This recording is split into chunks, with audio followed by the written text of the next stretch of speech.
Yeah, single family. because why do you need annexation? That's bullshit. As a matter of fact, like I always say, Al Wilhelmy, this is probably even before you were here. Were you here for Al? Mm-hmm. Al used to I say, mean, Jan, but I was here, yeah. And Al would say, well, why do we need to have annexation agreements? They want our sewer and water, they want our zoning, we give that to them at time of annexation. We don't need an annexation And agreement. actually, Jeff started a long time ago, if it's already a developed single-family home, there is no agreement. So he must have started that after the Ridgewood thing.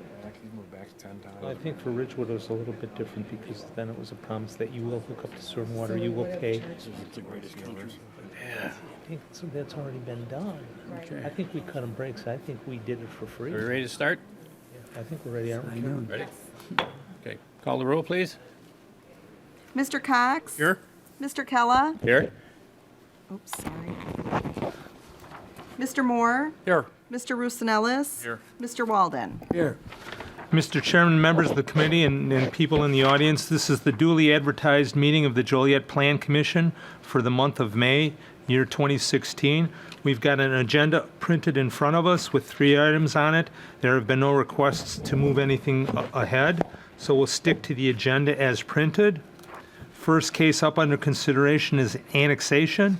It's A316. It's the annexation of 7.6 acres at the southeast corner of Briggs Street in Roslyn, a classification to I-1 light industrial zoning, as well as the approval of an annexation agreement. The applicant in this matter is Saeed Darbandi, MD, and he's the owner of the property. The requested action is the annexation of the subject property, the classification to the I-1, as well as the approval of an annexation agreement. And the purpose is to allow the petitioner to obtain city services in the future. Currently, it is unincorporated Will County. Its location is the southeast corner of Briggs and Roslyn. Surrounding land use and zoning is commercial, recreational, and unincorporated Will County to the north. To the south is agricultural within the county. To the east is undeveloped single-family and light industrial in the county. And then to the west is undeveloped with an R2 city zoning. Size of the property is 614 foot by 542. That is the 7.6 acres. And it currently has a light industrial storage building on the property, and a portion of it is undeveloped. Under site history, we could find no previous cases. Under special information, the petitioner is requesting the annexation to allow connection to the city's services at a future date as part of an anticipated commercial development at the site. The site currently consists of a 1-story, 4,015 square foot rectangular steel warehouse building built on a slab in 1999, and then a large gravel parking area adjoins the east side of the building.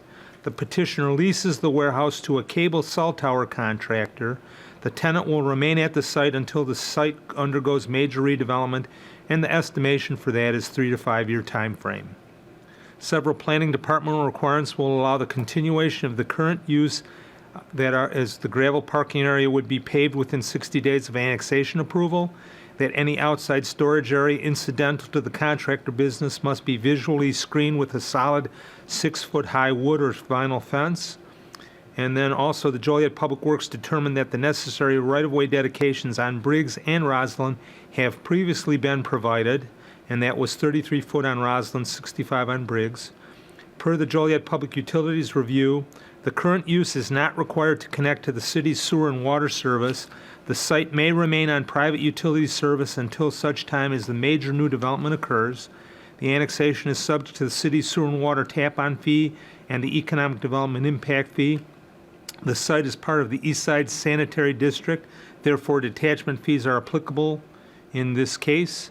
The Community Design Review Board reviewed this matter on the May 5th, and there were no subsequent comments from other city departments, and that concludes our staff report. Well, we have the petitioner on this, please. Give your name and address, please. Good afternoon. My name is Tom Osterberger. I'm an attorney at 111 North Ottawa Street for petitioner. Dr. Darbandi is here with me today to answer any questions. I think we concur exactly with staff's report on this. Okay, thank you. Any questions from the commission?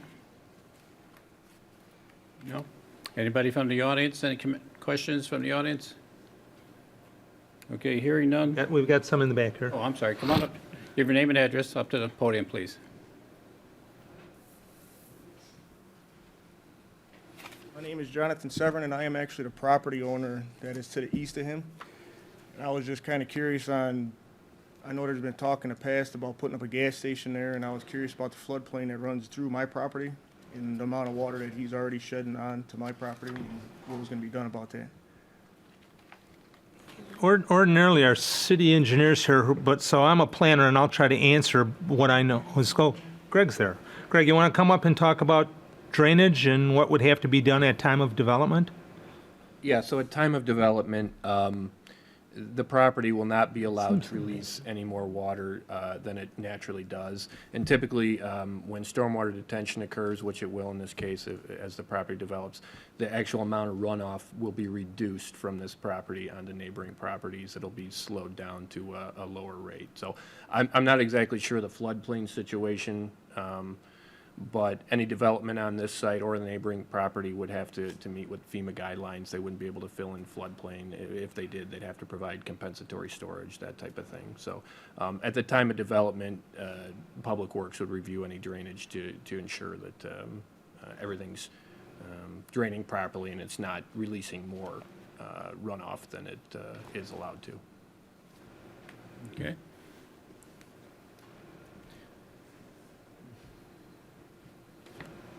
Can you scan over on that? Because the floodplain runs probably about 150, 200 feet to the, because I went to build a building probably 6, 7 years ago, and they told me I couldn't because of the floodplain. And then I know when they raised that property probably 10, 15 years ago, I'm not sure that they did what they were supposed to the right way to begin with. Who were you in contact with? Will County?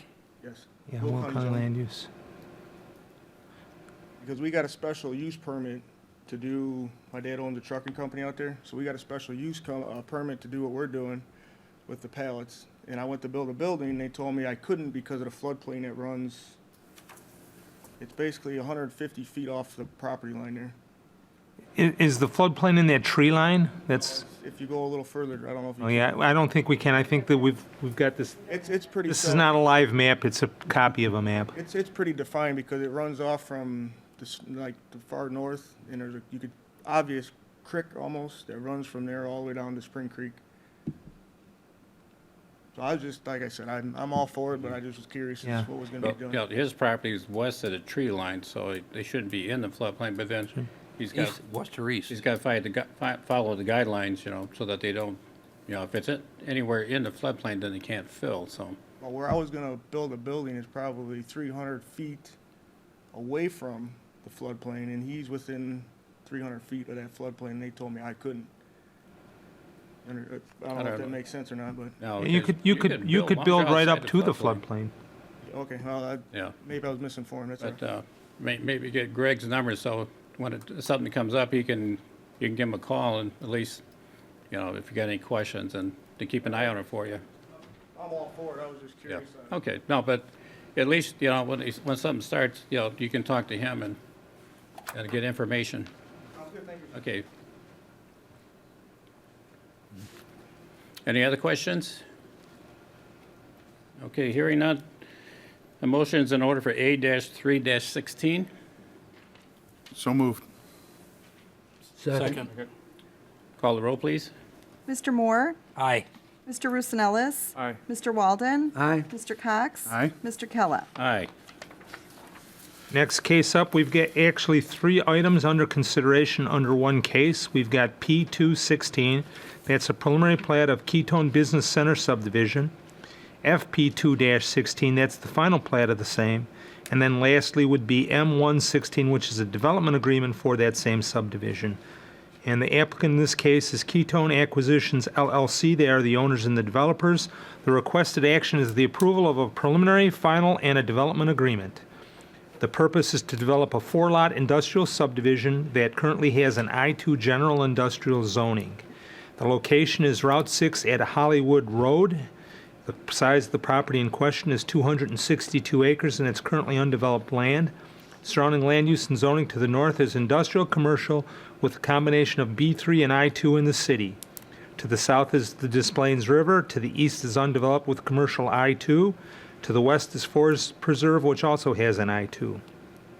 Under site history, the subject property was annexed and zoned to the I-2 in 1970 as part of the Chicago gravel operation.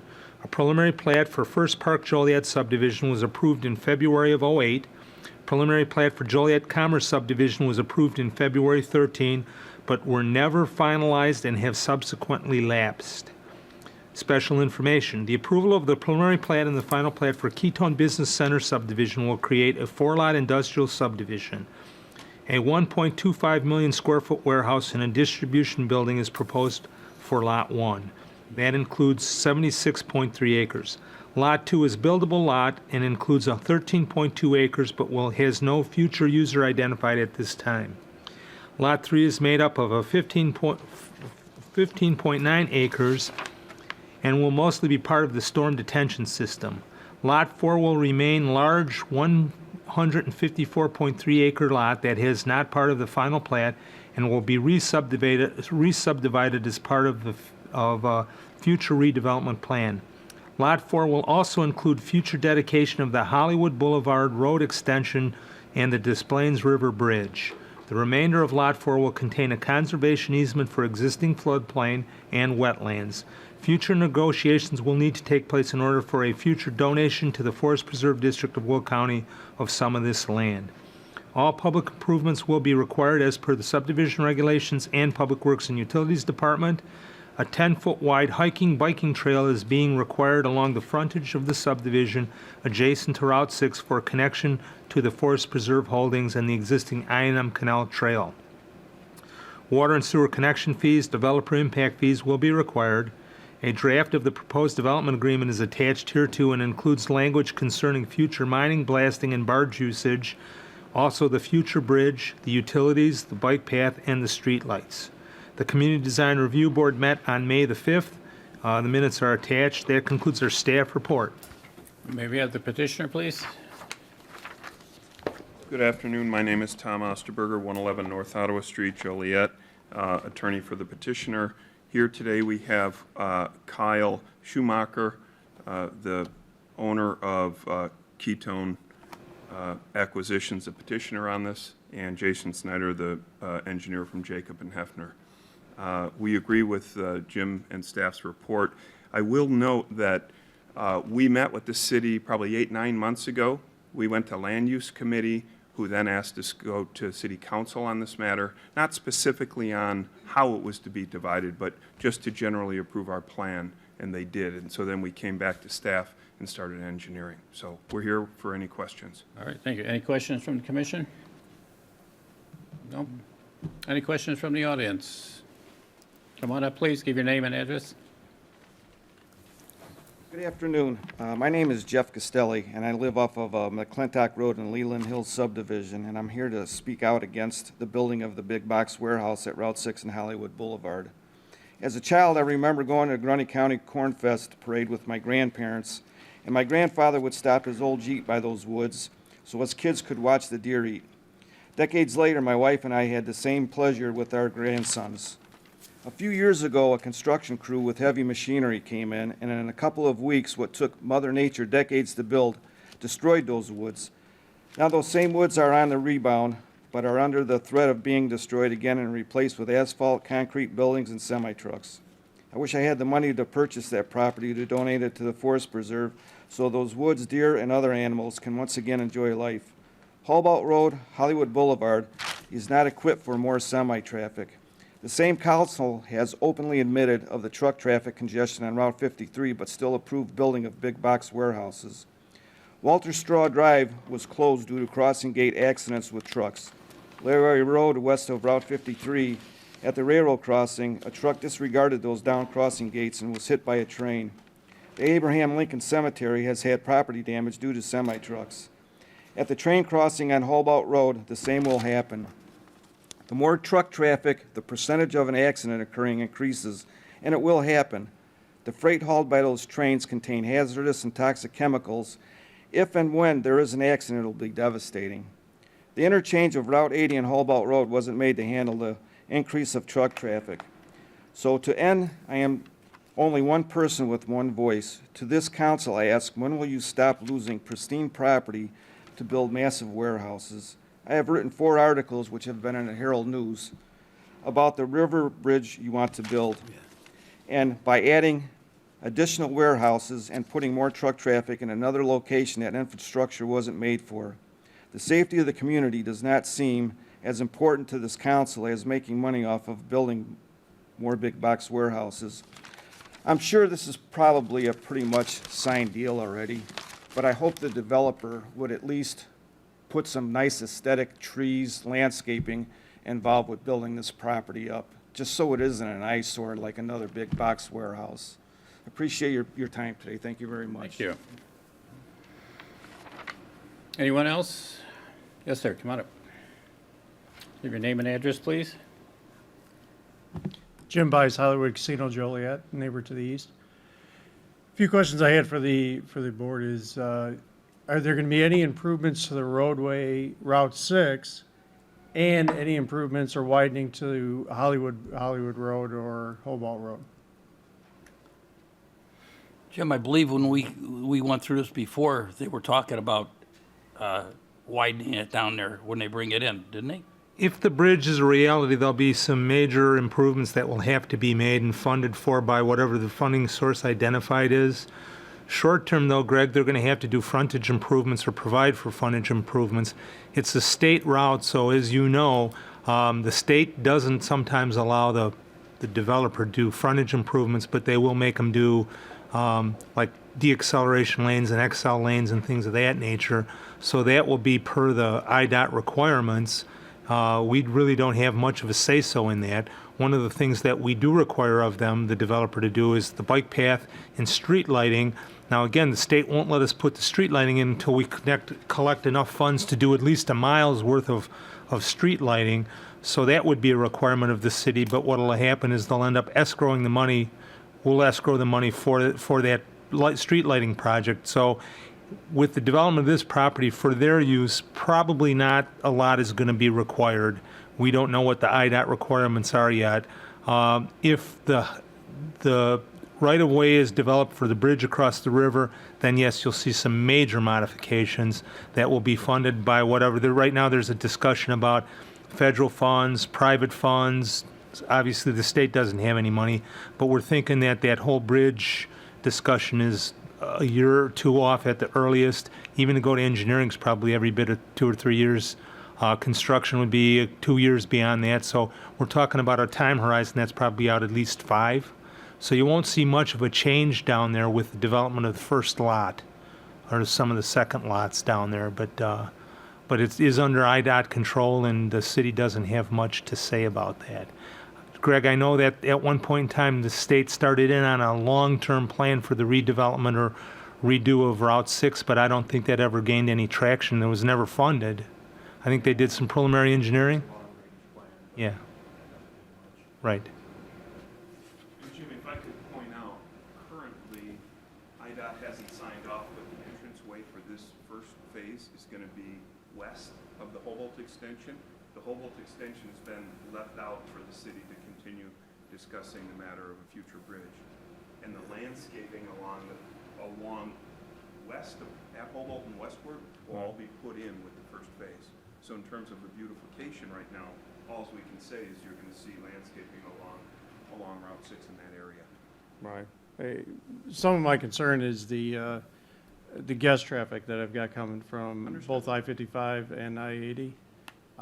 And that both from a construction standpoint and pure traffic standpoint, that's going to limit the access to my property. Ultimately, I don't think we're going to see that again. IDOT hasn't signed off, but I think we're going to see some access widen where it comes in here. Okay. And again, we're on hold temporarily for the rest of that project to see how that bridge might play out. Okay. And towards that end, the other thing that I've noticed, I monitor the Center Point development south of the river quite vigorously, and it's a very, very busy place for most of the day. When you go down there after 5 o'clock, it's a pretty quiet place, and that's a major, probably it's the biggest inland regional port in America, but it does get very, very quiet at night. So a lot of times it's not going to conflict with a lot of the major part of your business. Even if the high-level bridge and the roadway were built, In the off hours, I think it's going to be, more quiet and better able for your folks to get in and out. Is there a timeline on record as to when proposal will begin? Well, we're seeking final plat approval for the first phase, which will be Okay. west of, so you'll see that get cleaned up and beautified. It's obviously, what was done before isn't very aesthetically pleasing. Sure. The rest of it, unclear. Got it. Very good. Thank you. And it'll just be one building to start. Correct. And again, I look at the traffic patterns up at IDI Business Park, Rock Run Business Park at the top of the hill at Humboldt. And again, too, it's, when you're talking about trucks coming in and out, that's a multiple building business park, and it's not even all that busy. So again, I don't think it's going to impact your guests all that much. That would not, I would not expect that at all. All right. Thank you for your time. You're welcome. Any other comments? So motion is in order for, did we do them all three at once? Yes, you Okay. could. P-2-16, FP2-16, and M-1-16. So move. Second. Call the roll, please. Mr. Roosevelt. Aye. Mr. Walden. Aye. Mr. Cox. Aye. Mr. Moore. Aye. Mr. Kella. Aye. Lastly, we have Z216, that's reclassification of 210 through 220 Collins Street. That's 5 parcels, and the request is to take it from an R2 single-family zoning and an R4 multifamily zoning to a B3 general business zoning. The applicant is Amsterdam Property Group LLC. They are the contract purchasers and the developers. The owners are listed. The requested action is the approval of a zoning reclassification, and the purpose is to construct 2 new commercial buildings. Again, it currently is an R2 and an R4, and they want to go to a B3 general business. The location is east side of Collins Street, north of Cass. Size of the property altogether is 231 by 110. It currently is comprised of 5 residential houses in the lots that they sit on. Surrounding land use and zoning: to the north is commercial parking lot, R2. To the south is commercial with a B3. To the east is residential, R3 and R2. To the west is commercial and residential with a B3 and an R4. Under site history, a series of variation requests were heard by the Zoning Board of Appeals earlier today to allow the commercial development proposal that is the subject of this zoning reclassification request, and I would report to you that the Zoning Board of Appeals approved all of those variance requests. Under special information, the approval of the proposed zoning reclassification of the .61 acre site will allow the petitioner to construct a new development consisting of 2 multi-tenant buildings, and there's an attached plan. The request for the zoning reclassification consists of the 5 residential parcels. The houses will be demolished as part of the new development. The future construction will need to meet all the zoning, civil, architectural, landscaping, and screening requirements of the city. The zoning change request is consistent with the adjacent B3 district directly to the south and should not create any negative impacts to the surrounding mixed-use area. It should be noted that the planning staff has contacted a member of the Collins Street Neighborhood Council and the Unity CDC, and they have stated that they support the zoning change and the commercial development. The Community Design Review Board met on May the 5th, and they had no comments, and that concludes our staff report. The only way by sort of identification is to tell you that this would go from the auto parts store that's at the corner of Cass and Collins all the way up to the transmission repair facility. So right now, there's commercial anchors on both ends. This would fill in that gap. May we have the petitioner, please? Give your name and address, please. My name is David Mangerton. I'm an architect at KMA and Associates, located at 1161 Lake Cook Road, Deerfield, Illinois. We represent the developer, and he's already a corporate citizen of Joliet, involved in the redevelopment of Cass Avenue. And we have no... Anything to add? Any questions from the commission? Yes. Go ahead. How many tenants are going to be per unit? One building has slated 2 tenants, and the other building, I believe, is going to have 1. What kind of parking are you going to have? for how many vehicles for each tenant or each Well, it's apartment? it's a unified site, so that they will share 27 cars. Okay. So basically for 3 units, they'll have 27 parking places? Correct. And that is under the allotted amount, but they did get a variance. And the thought pattern is that they're going to get tenants in there that don't maximize the need for parking, that depending on the type of business, like one of them would be a drive-through restaurant, would not necessarily need a lot of parking, but needs the ability for the drive-through to function, and that these things would sort of cohabitate, and there'd be not a big demand on parking at any given time. That was the thought pattern. You don't anticipate any problem of entry and exit? No? Okay. Again, they still need to go to IDOT to get sign off on all of this development. And, but because right now you've got basically 5 driveways that pull out onto Collins Street, it's been my experience, and Greg, you could correct me if I'm wrong, if you go to IDOT and say, instead of having 5 curb cuts, we're gonna bring it down to 2 curb cuts, but those 2 curb cuts will be busier, that usually IDOT is okay with that. Yeah. And they'll look at sight lines and distance to the corner and a lot of other things they look at in their safety review. All of those are single residential now, so you're not gonna have a lot except for the people there. Correct. That's why I was wondering how Yes. many people are gonna be in, like, in each unit and stuff like that. Yeah, no, these will be Yeah. commercial buildings, and so we do think that one of them will be a fast food purveyor. Okay. Any more? Any other questions for commission? Any questions from the audience? Okay, hearing none. Motion's in order for Z-2-16. So move. Call the roll, please. Mr. Walden? Aye. Mr. Cox? Aye. Mr. Moore? Aye. Mr. Roosnellis? Aye. Mr. Kella? Aye. All right, next up would be consideration on the approval of the minutes from last month's meeting. Is there a motion to approve? So moved. Second? All Second. in favor signify by aye. Aye. Any nays? Hearing none. And lastly, a motion to adjourn. So moved. Second? All in favor signify by aye. Aye. Aye. Thank you. All right. Nobody's motion.